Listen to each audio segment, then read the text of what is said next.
ஆண்டவர் நல்லவர்.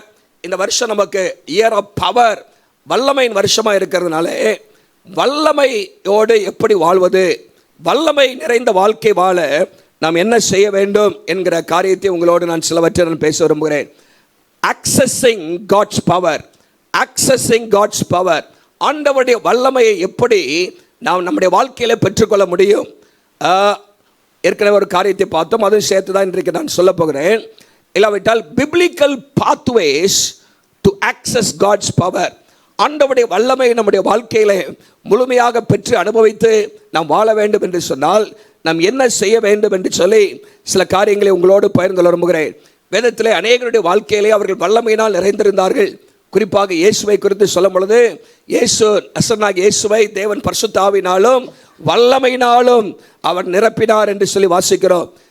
நாம் முதலாவது 1ஆம் தேதி வாசித்தபடி லூக்கா சுவிசேஷத்தில் ஆண்டவராக இயேசு கிறிஸ்துவுடைய வல்லமை வாழ்க்கை ஒரு வல்லமை நிறைந்த ஒரு வாழ்க்கையாக இருந்துச்சு.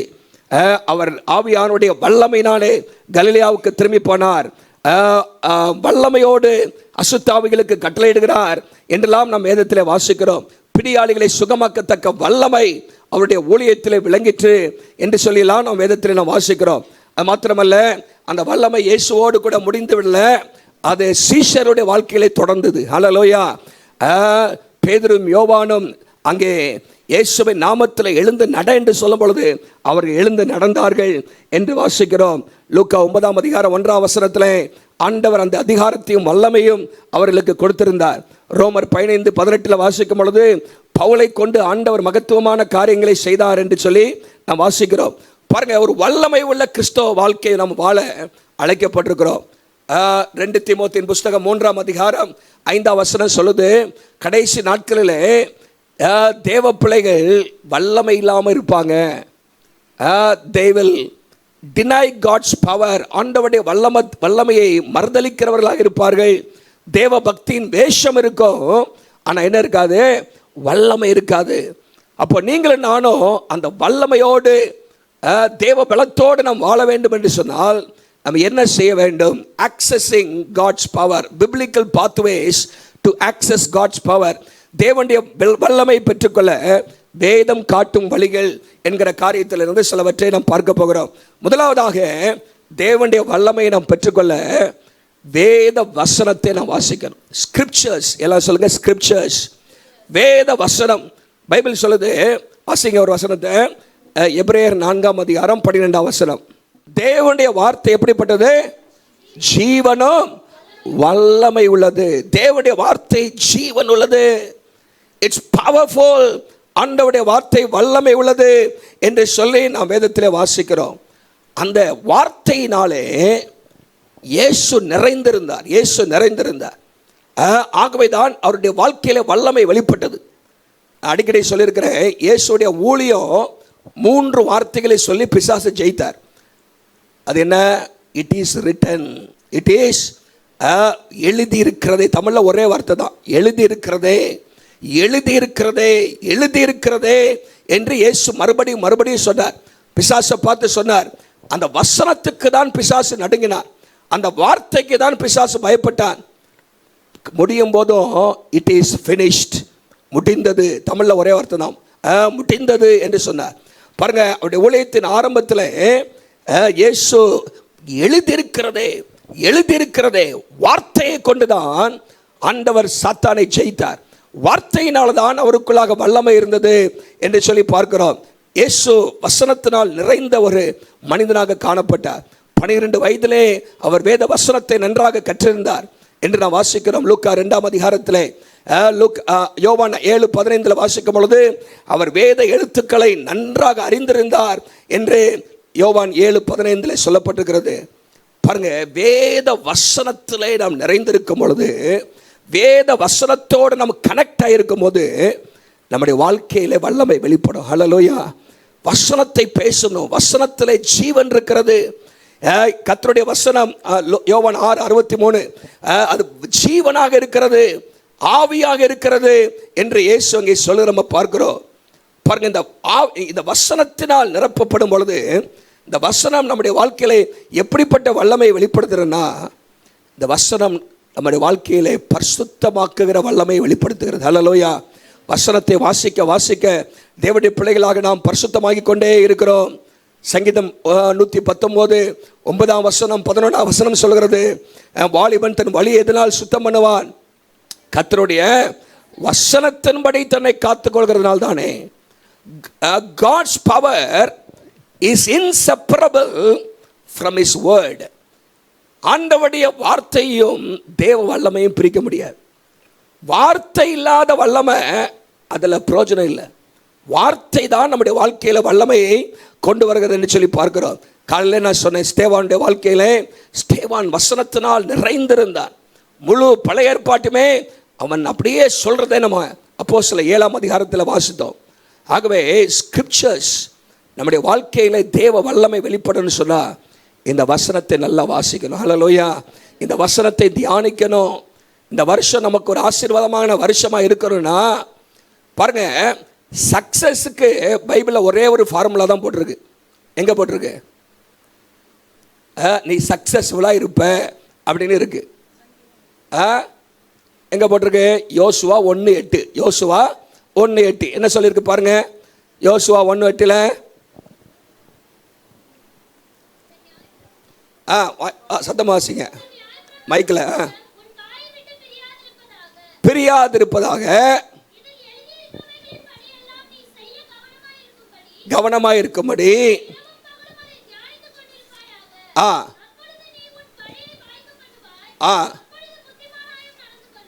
இங்கிலீஷில் கடைசி லைன் வாசிங்க. இங்கிலீஷில் கடைசி லைன் வாசிங்க. You will have good success. உனக்கு சக்ஸஸ் வேணுமா? எத்தனை பேருக்கு சக்ஸஸ் வேணும்? ஹல்லேலூயா. வேத பைபிள் பாருங்க, யோசுவாவுக்கு முன்னாடி பெரிய சேலஞ்ச் இருந்துச்சு. இஸ்ரவேல் ஜனங்கள் 25 லட்சம் மக்கள் இருக்கிறாங்க. அவங்கள கானானுக்குள்ளே கொண்டு போனோம். கானானுக்குள்ளே ஏகப்பட்ட எதிரிகள் இருக்காங்க, ராட்சதர்கள் இருக்கிறாங்க. அந்த பட்டணத்தெல்லாம் பிடிக்கணும், அதை பங்கிட்டு கொடுக்கணும். மோசேக்கு பின்பாக என்ன செய்யனே தெரியல. ஆண்டவர் சொன்னார், இதை ஒன்று மட்டும் செய்ப்பா, எல்லாம் உனக்கு வந்து சேர்ந்துடும் அப்படின்னாரு. ஹல்லேலூயா. எல்லாம் ஈஸியாக மாறிடும். என் வசனத்தை மாத்திரம் நீ தியானம் பண்ணு. நல்லா கவனிங்க. when we read, வாசிக்கணும், believe, வசனத்தை நம்பணும், we have to obey. மூணாவது கீழ்ப்படியணும். இதில் என்ன போட்டிருக்கு? என்னெல்லாம் செய்யணும்னு போட்டிருக்கு வாசிங்க. என்னெல்லாம் போட்டிருக்கு? உன் வாயை விட்டு அப்படின்னு என்ன அர்த்தம்? வாசிட்டே இரு அப்படி தானே? வாசிட்டே இரு. ஓகே, பைபிளை வாசி அப்படி. ரெண்டாவது என்ன போட்டிருக்கு? அப்படின்னு என்ன அர்த்தம்? கீழ்ப்படியணும், செய்யணும். அதுக்கப்புறம் என்ன போட்டிருக்கு? தியானிக்கணும். 3 காரியம் போட்டிருக்கு. சும்மா வாசித்தா மாத்திரம் போதாது. என்ன போட்டிருக்கு? வாசிக்கிற மாத்திரம் இல்லை, தியானிக்கணும், அதில் எழுதியிருக்கிறபடியெல்லாம் செய்யணும். அப்படி செஞ்சீங்கன்னா கர்த்தருடைய வல்லமை வெளிப்படும். ஹல்லேலூயா. யோசுவாவை கொண்டு கர்த்தர் பெரிய பெரிய காரியங்களை செய்தார். ஆண்டவர் பராக்கிரமங்களை செய்தார். கர்த்தருடைய வல்லமை யோசை மூலமாக இஸ்ரவேல் ஜனங்கள் மத்தியில் வெளிப்பட்டது. எல்லாத்துக்கும் காரணம் இந்த யோசுவா 1:8. ஹல்லேலூயா. அதன்படி செஞ்சாரா இல்லையா? செஞ்சாருன்னு கூட பைபிளில் இருக்குது. 11ஆம் அதிகாரத்தில் இருக்குன்னு நினைக்கிறேன். பாருங்க, 11ஆம் அதிகாரம் 15ஆம் வசனமா 15ஆம் வசனம் வாசிங்க.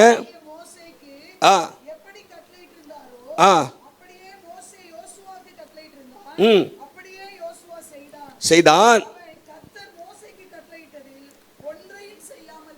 என்ன சொல்லிருக்கு? He left nothing undone of all that the Lord has commanded to Moses. மோசேக்கு என்னெல்லாம் ஆண்டவர் சொல்லியிருந்தாரோ நியாயப்பிரமாணத்தின் புஸ்தகத்தில் எல்லாத்தையும் செஞ்சானா, ஒன்றை கூட செய்யாமல் விடலையாம். எவ்வளோ பெரிய சாட்சி பாருங்க, எவ்வளோ பெரிய சாட்சி. ஹல்லேலூயா. சிடி ஸ்டட்டுங்கிற பல முறை சொல்லியிருக்கிறேன்.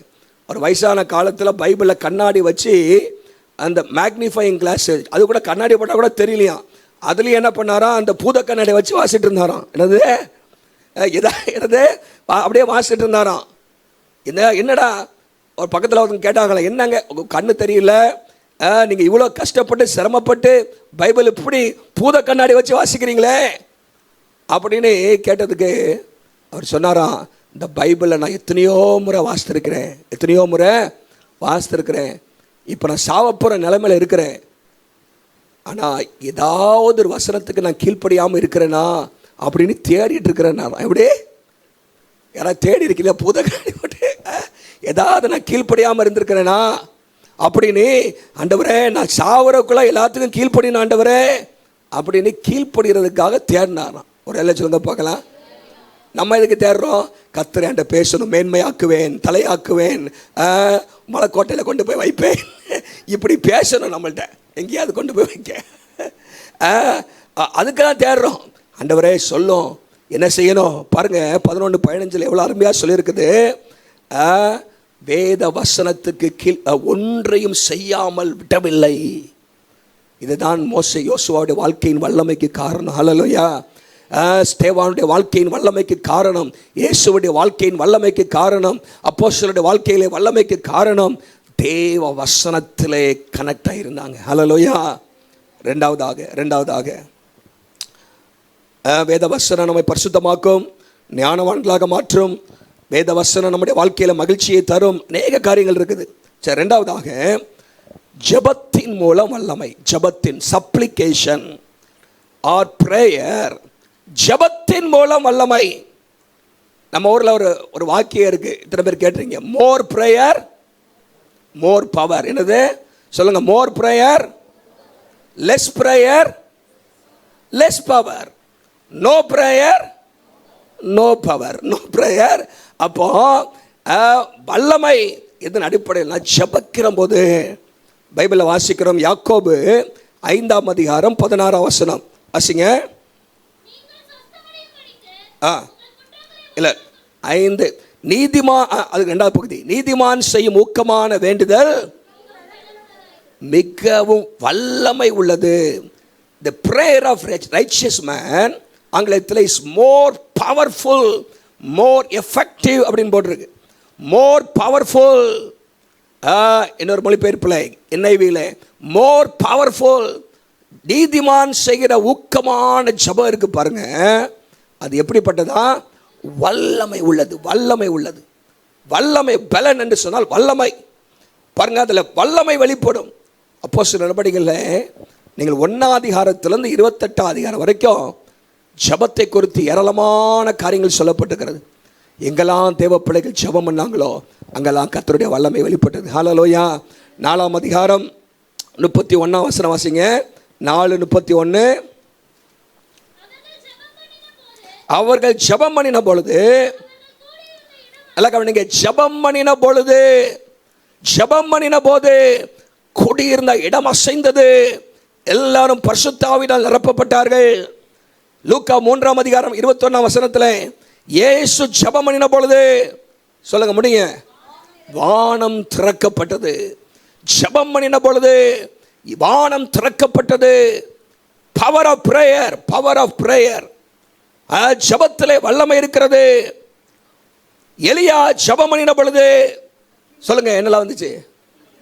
மழை வந்துச்சு, அக்கினி வந்துச்சு, செத்த பிள்ளை உயிரோடு. 2 அதிகாரத்தில் அவ்வளவும் சொல்லப்பட்டிருக்கிறது. 1 ராஜாக்கள் 17:18 எலியா ஜெபித்தார், மழை நின்றது. எலியா ஜெபித்தார், செத்த பிள்ளை உயிரோடு வந்துச்சு. எலியா ஜெபித்தார், வானத்திலிருந்து அக்கினி வந்துச்சு. எலியா ஜெபித்தார், வானத்திலிருந்து மழையும் வந்துச்சு. ஹல்லேலூயா. பாருங்க, த பவர் ஆஃப் பிரேயர். ஜெபத்தின் வல்லமை. ஜெபத்திலே வல்லமை இருக்கிறது. ஜெபிக்க நம்முடைய வாழ்க்கையில தேவ வல்லமை அதிகரித்து கொண்டே இருக்கிறது என்று சொல்லி பார்க்கிறோம். ஒரு முறை சீஷர்கள், இயேசு 3 சீஷரை கூட்டிட்டு மலைக்கு போயிட்டார், மறுரூப மலைக்கு. கீழே 9 பேர் மாட்டிக்கிட்டானுங்க. அந்த 9 பேர்கிட்ட ஒரு தகப்பனார் மகனை கொண்டு வராரு. பேய் பிடிச்ச மகனை, பிசாசு பிடிச்சி அவனை வாட்டி எடுக்குது சின்ன பிள்ளையிலேருந்து. அந்த 9 பேரும் பார்த்தானுங்க, இயேசுவா காணோம். சரி, நம்ம தான் விரட்டி பார்ப்போம். இயேசு போயிருக்காரு மலைக்கு, எல்லாம் சேருங்க பாச்சா. எல்லாம் போட்டு பிசாசை போட்டு விரட்டுறானுங்க. பிசாசு போகமாட்டேன் அப்படிங்குது. என்ன சொல்லுது? போகமாட்டேன் அப்படின்னு. இயேசு வர வரைக்கும் விரட்டி பார்க்குறாங்க, முடியல. இயேசு வந்தார், போ அப்படின்னாரு, போயிடுச்சு. என்னது? போனா போயிடுச்சு. 9 பேரும் தனியாக இயேசுவை கூட்டிகிட்டு போனாங்க. தனியாக, ஆண்டவரை கொஞ்சம் வாங்க, ஒரு ரகசியத்தை எங்களுக்கு கேட்கணும் உங்கள்கிட்ட. நாங்களும் போராடி போராடி பார்த்தோம், ஒன்றும் நடக்கலை. பிசாசு எங்களை தான் போன்னு வருதே தவிர நாங்கள் போட அது போக மாட்டேங்குது. என்ன ஆண்டவரே அப்படின்னதுக்கு மத்தேயு 17:21 ஏசு சொல்கிறாரு. லூக்கா மார்க் 9:29 ஏசு அங்கே சொல்கிறாரு, இந்த ஜாதி பிசாசு ஜபத்தினால் உபவாசம். The power of fasting prayer, the power of prayer, ஜபம். இந்த வருஷத்தில் உபவாசமும் ஜபமும் நம்ம வாழ்க்கையில் கூடும் பொழுது we can truly access the power of God. ஆண்டவருடைய வல்லமை நம்முடைய வாழ்க்கையிலே நம்ம பெற்றுக்கொள்ள முடியும். தேவ வல்லமையினால் நிரப்பப்பட முடியும். ஹல்லேலூயா. பாருங்கள், ஜபம் நம்ம வாழ்க்கையில் பழக்கமாக மாறணும். ஜப வேலையாக 9ஆம் மணி நேரம் அவங்க பேதுரு யோவான் அங்கே போகிறாங்க. அங்கே போகும்போது அவங்க பாருங்கள், ஜப பழக்கம் அவங்க வாழ்க்கையில் தேவனோடு எப்போ கனெக்டாக இருக்கிறாங்க. அங்கே ஒருத்தர் இருக்கிறான், இயேசுவின் நாமத்திலே நட என்று சொல்லும் பொழுது அற்புதம் நடக்கிறதை பார்க்குறோம் நம்முடைய வாழ்க்கையில். ஹல்லேலூயா. ஜபிக்கும் பொழுது கர்த்தர் தம்முடைய வல்லமை வெளிப்படுத்துகிறார். மோர் ப்ரேயர். இந்த வருஷத்தில் ஜபத்தை கூட்டுவோம். ஹல்லேலூயா. இன்னும் ஜபிக்கணும் ஆண்டவரை, இன்னும் உபவாசிக்கணும், இன்னும் உம்முடைய முகத்தை தேரணும். இந்த இன்டிமசி வித் காட், ஆண்டவரோடு இன்னும் நெருங்க நெருங்க நெருங்க கர்த்தருடைய வல்லமை நம்ம வாழ்க்கையில் வெளிப்படும். ஹல்லேலூயா. இயேசு வல்லமை உடையவர், வல்லமை நிறைந்தவர். அவரோடு நம்ம நெருங்க நெருங்க கர்த்தருடைய வல்லமை நம்முடைய வாழ்க்கை மூலமாகவும் நிச்சயமாகவே வெளிப்படும் என்பதில் சந்தேகமில்லை. அப்போஸ்தலர் 12ஆம் அதிகாரத்தில் சபை ஜபித்தது. ஒரு பிரச்சனை வரும்பொழுது சபை ஜபிக்கும் பொழுது கர்த்தர் தம்முடைய வல்லமை விளங்க பண்ணுகிறார். பேதுருவை சிறைச்சாலையிலிருந்து வெளியே கொண்டு வருகிறார். ஹல்லேலூயா. பேதுரு அங்கே மரண தருவாயிலே சாக போகிற நிலைமையிலே அங்கே இருக்கிறார், சிறைப்பட்டு இருக்கிறார், சிறைச்சாலையில் இருக்கிறார். வேதம் சொல்லுகிறது கர்த்தர் அவரை விடுதலையாக்கி கொண்டு வந்தார். ஹல்லேலூயா. எந்த ஏரோது அங்கே உள்ளே போட்டோன்னு அதே ஏரோது ஜபத்தின் விளைவாக புழு புழுத்து செத்தான் என்று போட்டிருக்கு. ஜபத்திலே வல்லமை இருக்குது. Hallelujah. Power of God's word, power of prayer, scriptures, supplication. மூணாவதாக இந்த வல்லமையை நம்ம ஏற்கனவே 2 நாட்கள் பார்த்து கொண்டிருக்கிறோம். ஆவியின் வல்லமை, ஆவியினாலே. The spirit of God, the spirit of God, பரிசுத்த ஆவியானவர். அப்போஸ்தலர் 1:8 நாம் வாசிக்கிறோம், பரிசுத்த ஆவியானவர் உங்களிடத்தில் வரும்பொழுது நீங்கள் வல்லமை பெறுவீர்கள். ஹல்லேலூயா. நீங்கள் பலன் அடைவீர்கள். பரிசுத்த ஆவியானவர் மூலமாக கிடைக்கிற வல்லமை, டுனாமிஸ் பவர். இந்த பவர் டுனாமிஸ் பவர். இது இயற்கைக்கு அப்பாற்பட்ட ஒரு வல்லமையை கர்த்தர் நமக்குள்ளாக வைக்கிறார். இந்த ஆவியானவர் நம்மை ஆட்கொள்ளும் போது, எல்லாம் கவனிங்க, ரோமர் 15:18 வாசிங்க.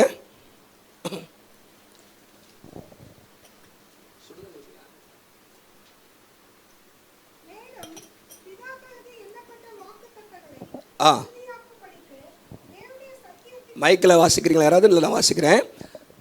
அற்புத அடையாளங்களின் பலத்தினாலும் தேவ ஆவியின் பலத்தினாலும், தேவ ஆவியின் பலத்தினாலும் அப்படின்னா the power of the spirit of God, the power of the spirit of God, தேவ ஆவியின் பலத்தினாலே என்று வேதத்தில் வாசிக்கிறோம். அநேகருடைய வாழ்க்கையிலே கர்த்தர் கிரியை செய்தார், பவுலை கொண்டு ஆண்டவர் செய்தார் என்று வாசிக்கிறோம். ஆவியானவர் நமக்கு வல்லமையை தருகிறார். பரிசுத்த ஆவி நிறைவை பெற்ற கிறிஸ்தவர்கள் தான் வல்லமையான சாட்சிகளாக மாற முடியும். ஸ்தேவானுடைய வாழ்க்கையில் பார்க்குறோம், பரிசுத்த ஆவியினால் நிறைந்திருந்தான். அந்த வாழ்க்கையில் 3 இடங்களில் சொல்லப்பட்டிருந்தது. 6ஆம் அதிகாரம் 3ஆம் வசனம், அப்போஸ்தலர் 6ஆம் அதிகாரம் 5ஆம் வசனம், 7ஆம் அதிகாரம் 55ஆம் வசனம். இந்த வசனத்தெல்லாம் வாசிக்கும் பொழுது ஸ்தேவான் பரிசுத்த ஆவியினால் நிறைந்திருந்தான். கர்த்தருடைய வல்லமை ஸ்தேவானுடைய வாழ்க்கையில் வெளிப்பட்டது. இயேசு சொல்கிறாரு, லூக்கா 4ஆம் அதிகாரம் 18ஆம் வசனத்தில், கர்த்தருடைய ஆவியானவர் என் மேல் இருக்கிறார், கர்த்தருடைய ஆவியானவர் என் மேல் இருக்கிறார். அந்த வல்லமையை இயேசு பெற்றிருந்தார். ஹல்லேலூயா. அப்போஸ்தலர் 10ஆம் அதிகாரம் 38ஆம் வசனம், அப்போஸ்தலர் 10:38, நசரேயனாகிய இயேசுவை தேவன் பரிசுத்த ஆவியினாலே வல்லமையினாலே. பாருங்க, இதெல்லாம் ஆவியானவரும் வல்லமையும், ஆவியானவரும் வல்லமையும். ஆவியானவர் நம்முடைய வாழ்க்கையில் இருக்கும்போது என்ன நடக்கிறது? சகரியா 4ஆம் அதிகாரம் 6ஆம் வசனத்தில் ஆண்டவர் சொல்றாரு, பலத்தினாலும் அல்ல, பராக்கிரமத்தினாலும் அல்ல, தேவனுடைய ஆவியினாலே ஆகும்.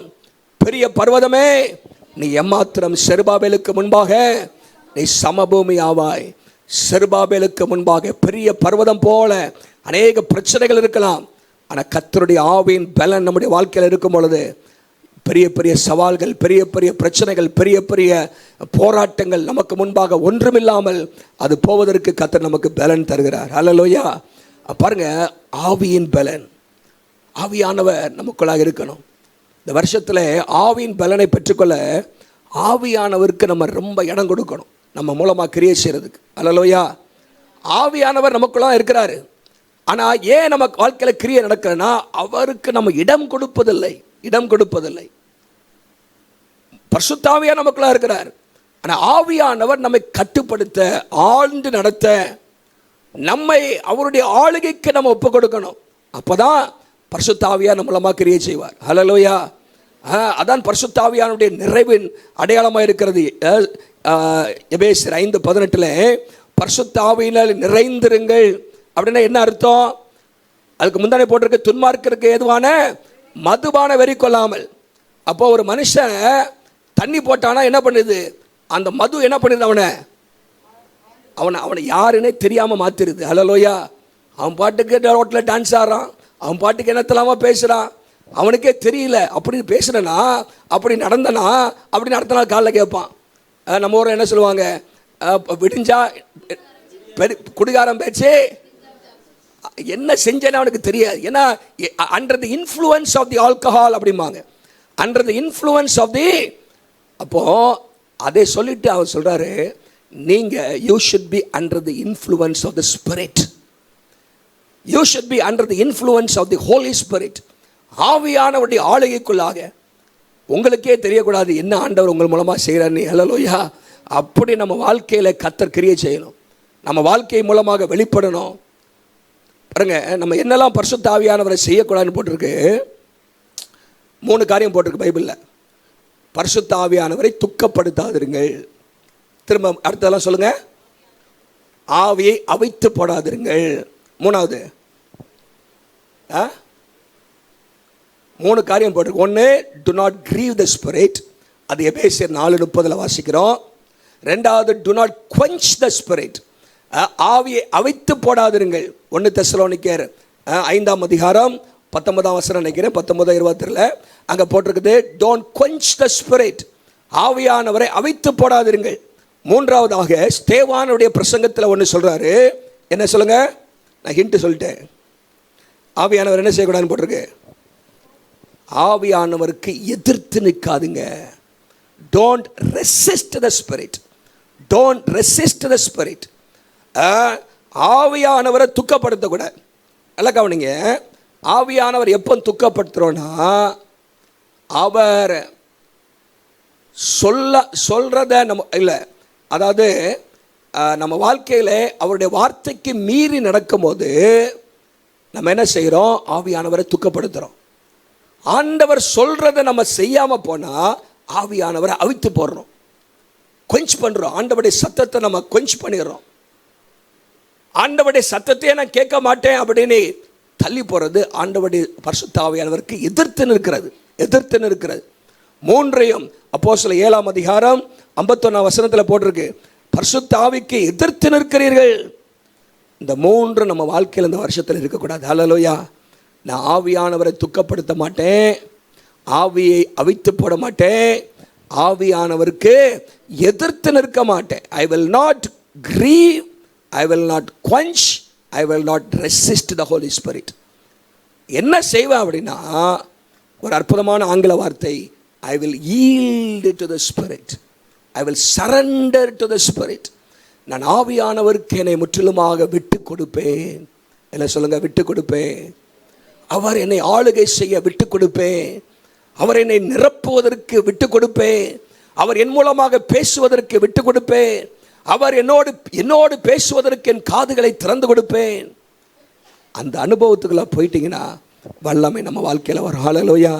இந்த 2026 வருஷத்தில் கர்த்தர் அப்படிப்பட்ட ஒரு அனுபவத்தை நமக்கு தருவாராக. ஹல்லேலூயா, ஹல்லேலூயா. அப்போஸ்தலர் நடபடிகளில் பவுல் அண்ட் ஆவியானவர் அப்படின்னு ஒரு ஸ்டடி பண்ணிங்கன்னா, ஆவியானவருடைய எவ்வளவு கிரியை செய்தா தெரியுமா?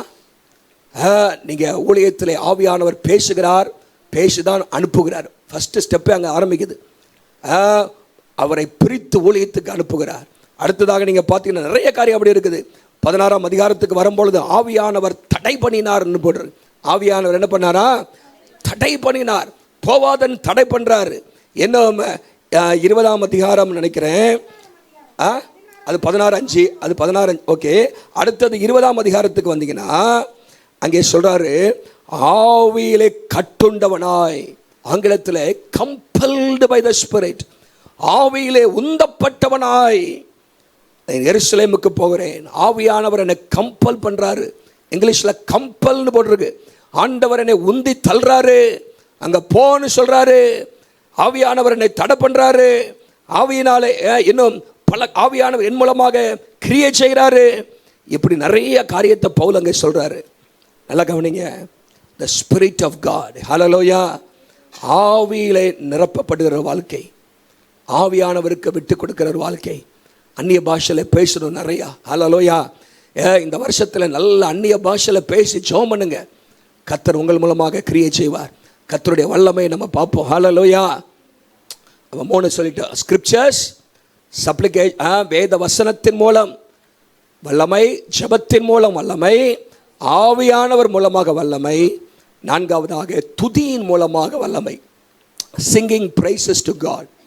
துதிக்கிறதுல வல்லமை இருக்குது, ஹல்லேலூயா. துதியின் வல்லமை, எல்லாம் சொல்லுங்க, துதியின் வல்லமை. துதிக்கும் போது ஆண்டவரே இறங்கி வரார், ஹல்லேலூயா. சங்கீதம் 22:3 சொல்லுது, துதியின் மத்தியிலே வாசம் பண்ணுகிறவர். துதியின் மத்தியிலே வாசம் பண்ணுகிற தேவன். துதிக்க, இந்த துதி இருக்கு பாருங்க, ஆண்டவரை துதிக்கும் போது வல்லமை வருது. எத்தனை பேர் துதிக்கும் போதே அற்புதத்தை பெற்றிருக்கிறாங்க?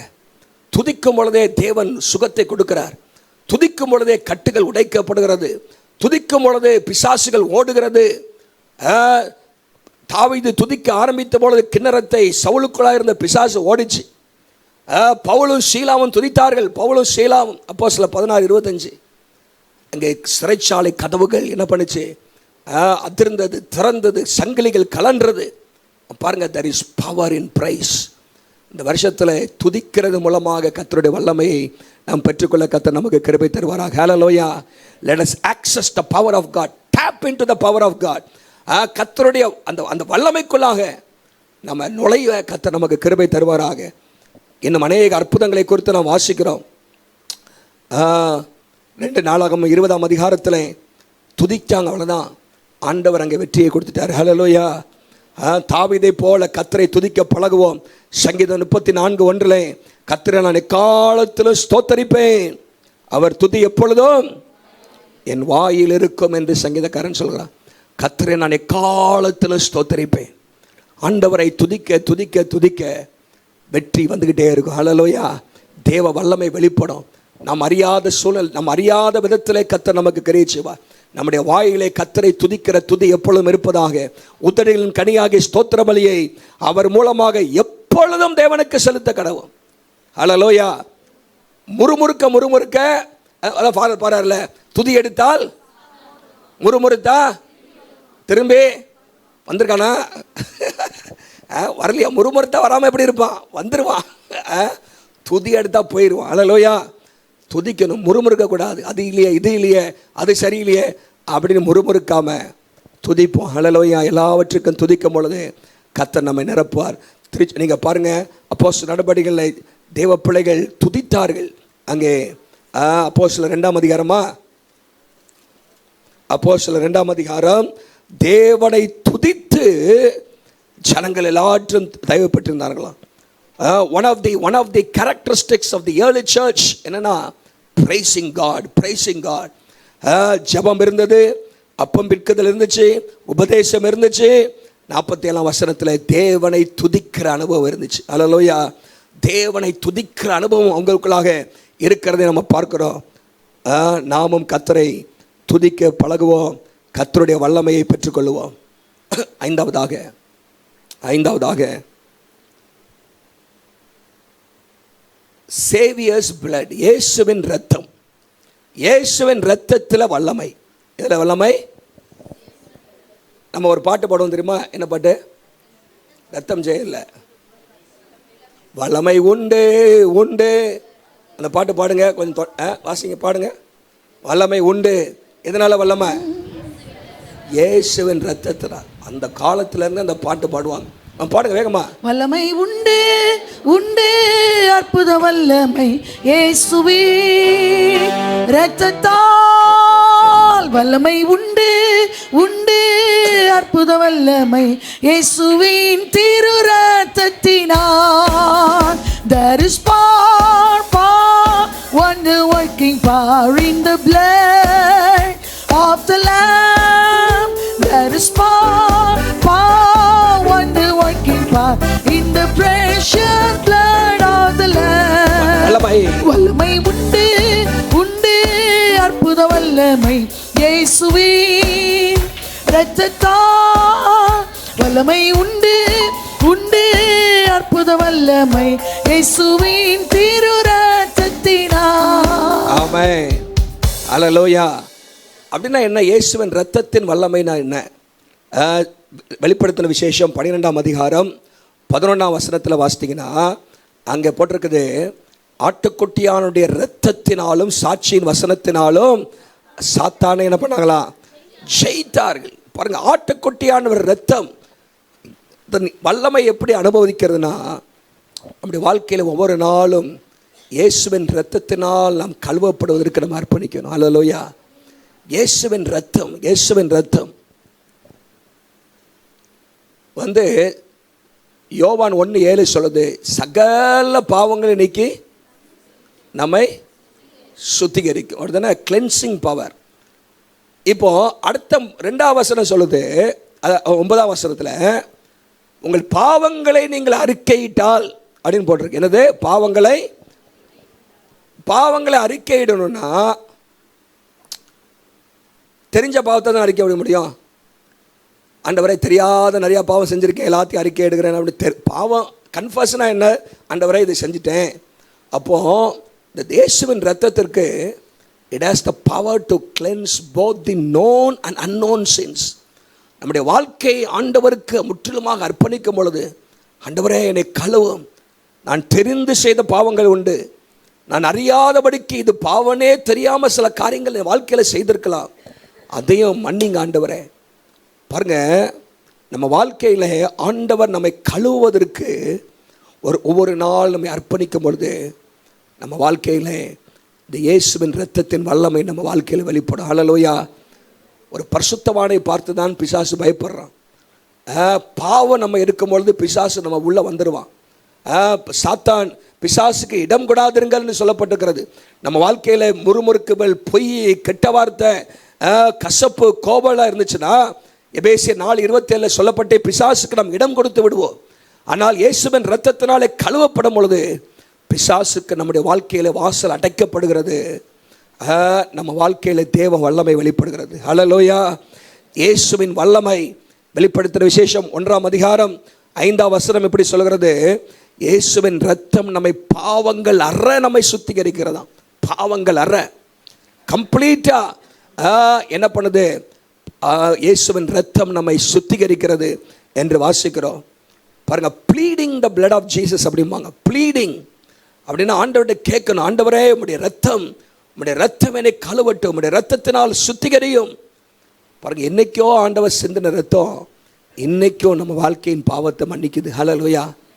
The power of the blood of Jesus is still available and still effective.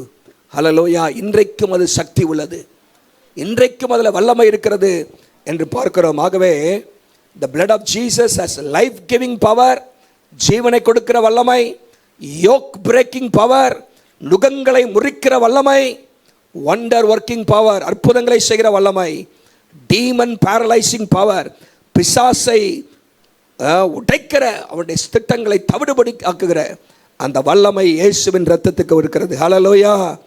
இயேசுவின் இரத்தம் ஜெயம். இயேசுவின் இரத்தத்தினாலே கழுவப்பட ஒப்பு கொடுக்கணும். சும்மா இயேசுவின் ரத்தம் ஜெயம், இயேசுவின் ரத்தம் ஜெயன்னு சொல்லிக்கிட்டே இப்போ பாவத்தை செஞ்சுட்டு இருந்தீங்கன்னா ஒன்றும் ஜெயம் நடக்காது. இயேசுவின் ரத்தம் எதுக்குன்னா ஒவ்வொரு நாள் நம்ம கழுவி சுத்திகரிக்கப்படுவதற்கு. ஹல்லேலூயா. சரி, கடைசியாக ஒப்பு கொடுக்கப்பட்ட வாழ்க்கை, சரண்டர்டு லைஃப். நீங்கள் எவ்வளவு ஆண்டவருக்கு உங்கள் ஆவி ஆத்மா சரீரத்தை ஒப்பு கொடுக்குறீங்களோ அவ்வளவாக உங்கள் வாழ்க்கையில் வல்லமை வெளிப்படும். அர்ப்பணிக்கப்பட்ட ஒரு வாழ்க்கை. ரோமர் 12:1, ரோமர் 12. அப்படி இருக்க சகோதரரே, முடிங்க, நீங்கள் உங்கள் சரீரங்களை பரிசுத்தமாயும் தேவனுக்கு பிரியமான ஜீவ பலியாக ஒப்பு கொடுக்க வேண்டும் என்று தேவனுடைய இரக்கங்களை முன்னிட்டு ஜீவ பலியாக. The power of God will be manifested in our life when we offer ourselves as a living sacrifice. நம்மை ஜீவ பலியாக ஆண்டவருக்கு ஒப்பு கொடுக்கும்போது கர்த்தருடைய வல்லமை நம்ம வாழ்க்கையில் வெளிப்படும். Hallelujah. Surrender, total surrender, power of surrender, power of surrender. அந்த சரண்டர் லைஃப்பில் இருக்கு பாருங்க, அர்ப்பணிக்கப்பட்ட வாழ்க்கை, அதில் வல்லமை இருக்குது. Hallelujah. Dedication, dedication, surrender, commitment, இதெல்லாம் நம்ம தெரிஞ்சிருக்கணும். ஒரு எல்லாம் சொல்லுங்க பார்க்கலாம். பல வருஷத்துக்கு முன்பாக இந்த ப்ரொஃபஸர் சொன்னார். என்ன சொன்னார்னா, the talent is cheap but dedication is costly. அந்த வாழ்க்கையில் மறக்க மாட்டேன். டேலண்ட் இஸ் சீப், திறமை மலிவானது, அர்ப்பணம் விலையேற பெற்றது. அர்ப்பணம், அர்ப்பணம். நிறைய பேருக்கு இன்னைக்கு தாளந்துகள், திறமைகள் இருக்கிறது, ஆனால் பிரச்சனை என்னன்னா அர்ப்பணம் இல்லை, அர்ப்பணம். ஆகவே தான் கர்த்தர் அவர்களை பயன்படுத்தப்பட வேண்டிய விதத்தில் பயன்படுத்த முடியல. Talent is cheap but dedication is costly. அர்ப்பணம், ஆங்கிலத்தில், தமிழில் பிரதிஷ்டை அப்படிங்கிற வார்த்தை இருக்குது. பிரதிஷ்டை, அர்ப்பணம், ஒப்பு கொடுத்தல். 3 வார்த்தை சொல்லுங்க. அர்ப்பணம், ஒப்பு கொடுத்தல், பிரதிஷ்டை, சரண்டர், கமிட்மெண்ட். 3வது என்ன சொன்ன வார்த்தை? டெடிகேஷன். Surrender, commitment, dedication. இந்த 3 நம்ம, அதாவது 3 ஒன்று தான், ஒரே மாதிரி தான். ஒப்பு கொடுங்கள், ஒப்பு கொடுங்கள். இது இருந்துச்சுன்னா we can see God working through our lives. நம் மூலமாக கர்த்தர் கிரியை செய்வதை நம்ம பார்க்க முடியும். நம்ம சாதாரண ஆட்களாக தான் இருப்போம், ஆனால் கர்த்தர் நம்முடைய வார்த்தையின் மூலமாக, வாழ்க்கையின் மூலமாக, செயல்கள் மூலமாக மக்கள் வாழ்க்கையில் கிரியை செய்வார். கர்த்தர் ஜனங்களை மாற்றுவார், மக்கள் ஆசீர்வாதமாக மாறுவாங்க. டெடிகேஷன், எல்லாம் சொல்லுங்கள் டெடிகேஷன். இன்றைக்கி நிறையா அதுதான் நம்மள்கிட்ட கம்மியாக இருக்குது. தாளந்துக்கு கம்மி இல்லை, குறைச்சல் இல்லை, ஆனால் அர்ப்பணம், அர்ப்பணம், டெடிகேஷன் இஸ் காஸ்ட்லி. அந்த அர்ப்பணமுள்ள வாழ்க்கைக்கு அர்ப்பணிக்கும் பொழுது நீங்கள் ரோமரில் சொல்கிற பாருங்க, ஜீவ பலியாக ஒப்பு கொடுங்கள், ஒப்பு கொடுங்கள். 6ஆம் அதிகாரத்தில் 13ஆம் வசனம், அங்கே ஆங்கிலத்தில் ஈல்டு அப்படிங்கிற வார்த்தை அங்கே இருக்குது. 6ஆம் அதிகாரம் 13ஆம் வசனத்தில் வாசிங்க. அவயவங்களை ஒப்பு கொடுங்கள், ஒப்பு கொடுங்கள். வாசிங்க 3, 2 புறம் இருக்காதுல. உங்களை மரித்தோரிலிருந்து பிழைத்திருக்கிறவர்களாகிய தேவனுக்கு ஒப்பு கொடுத்து உங்கள் அவயவங்களை நீதிக்குரிய ஆயுதங்களாக தேவனுக்கு ஒப்பு கொடுங்கள். 19ஆம் வசனம். உங்கள் மாம்ச பலவீனத்து நிமித்தம் மனுஷர் பேசுகிற பிரகாரமாய் பேசுகிறேன். அக்கிரமத்தை நடப்பிக்கும்படி முன்னே நீங்கள் உங்கள் அவயவங்களை அசுத்தத்திற்கும் அக்கிரமத்திற்கும் அடிமைகளாக ஒப்பு கொடுத்தது போல இப்பொழுது பரிசுத்தமானதை நடப்பிக்கும்படி உங்கள் அவயவங்களை நீதிக்கு அடிமைகளாக ஒப்பு கொடுங்கள். நீதிக்கு அடிமைகளாக ஒப்பு கொடுங்கள். யாத்திராகமம் 32ஆம் அதிகாரம் 29ஆம் வசனத்தில், யாத்திராகமம் 32:29 கடைசி பகுதியை வாசிக்கிறேன். கர்த்தருக்கு உங்களை பிரதிஷ்டை பண்ணுங்கள், பிரதிஷ்டை பண்ணுங்க, கான்செக்ரேட் பண்ணுங்க, டெடிகேட் பண்ணுங்க, பிரதிஷ்டை பண்ணுங்க என்று சொல்லி லேவி புத்திரருக்கு சொல்லப்படுவதை பார்க்குறோம். ஆண்டவர் அந்த லேவி புத்திரரை தனியாக பிரித்தார். லேவி புத்திரருக்கு ஆண்டவர் அநேக விசேஷித்த கிருபைகளையும் ஆசீர்வாதங்களையும் கற்று தந்தார். ஆசாரியத்துவத்தை ஆண்டவர் தந்தார். ஏன்னா அவங்க தேவர் டெடிகேட்டட் பீப்புள், தேவர் டெடிகேட்டட் பீப்புள், பிரதிஷ்டை பண்ணப்பட்ட மக்கள். ஆகவே நல்லா கவனிங்க, அர்ப்பணிக்கப்பட்ட ஒரு வாழ்க்கை. ஒரே ஒரு உதாரணம், மரியாளுடைய வாழ்க்கை. மரியாள் என்ன சொல்லி ஜெபம் பண்ணாங்க? நான் ஆண்டவருக்கு அடிமை. ஹல்லேலூயா. 1 அதிகாரம் 38 வசனம். 1 அதிகாரம் 38 வசனம். அங்கே லூக்கால வாசிக்கிறோம். லூக்கால, அதற்கு மரியாள், ஆண்டவரே உமக்கு அடிமை, உம்முடைய வார்த்தையின்படி எனக்கு ஆக கடவது. கர்த்தர் அந்த சரீரத்திலே, கன்னியின் சரீரத்திலே ஒரு ஒரு இரட்சகரை பிறக்க செய்தார். வல்லமை உடையவர், மகிமையானவர் எனக்கு செய்தார். அடிமையின் தாழ்மையை நோக்கி பார்த்தார். இன்று முதல் வரப்போகிற எல்லா சந்ததியாரும் என்னை பாக்கியவதி எனப்பார்கள். ஹல்லேலூயா. அந்த ஆசீர்வாதத்தை ஆண்டவர் தந்தார். கர்த்தருடைய வல்லமை மரியாளுடைய சரீரத்தில் வெளிப்பட்டது. கர்த்தர் அங்கே மரியாளை அநேகருக்கு ஆசீர்வாதமாக மாற்றினார். காரணம் டோட்டல் சரண்டர். Total surrender. அப்போஸ்தலனாகிய பவுல் அப்போஸ்தலர் 9:6 அப்போஸ்தலர் 9:6 ஆண்டவர் சந்திச்சார். எவ்வளவு எதிர்த்தார் அப்போஸ்தலனாகிய பவுல் இயேசுவையும் இயேசுவுடைய பிள்ளைகளையும் அப்போஸ்தலர்களை கொலை செய்ய தீவிரப்பட்டு இருந்தார். ஆனால் ஆண்டவர் சந்திச்சார். ஒளி வந்தது, கையை தூக்கிட்டார் மேலே. ஹல்லேலூயா. ஆண்டவரே, நான் என்ன செய்ய சித்தமாக இருக்கிறேன். சரண்டர். ஹல்லேலூயா. அன்னைக்கு அந்த கேட்ட கேள்வியிலிருந்து சாவர வரைக்கும் ஆண்டவர் சொன்னது மாத்திரம் தான் செஞ்சார். ஒரு எல்லாம் சொல்லுங்க பார்க்கலாம். ஆண்டவர் கீழே சொல்கிறாரு, உன்னை எதுக்காக தெரிந்து கொண்டேன்? பிரஜாதிகளுக்கும் ராஜாக்களுக்கும் சுவிசேஷத்தை அறிவிக்கும்படியாக உன்னை தெரிந்து கொண்டேன் என்று சொல்கிறார். ஆண்டவர் சொன்னதை செய்து முடித்தார். ஹல்லேலூயா. நான் என்ன செய்ய சித்தமாக இருக்கிறேன்? சரண்டர். பவுலை கொண்டு கர்த்தர் அநேக அற்புதங்களை செய்தார். கர்த்தருடைய வல்லமை விசேஷித்த விதமாக பவுலுடைய வாழ்க்கையில் வெளிப்பட்டது. இதெல்லாவற்றுக்கும் காரணம் சரண்டர். இயேசுடைய வாழ்க்கை.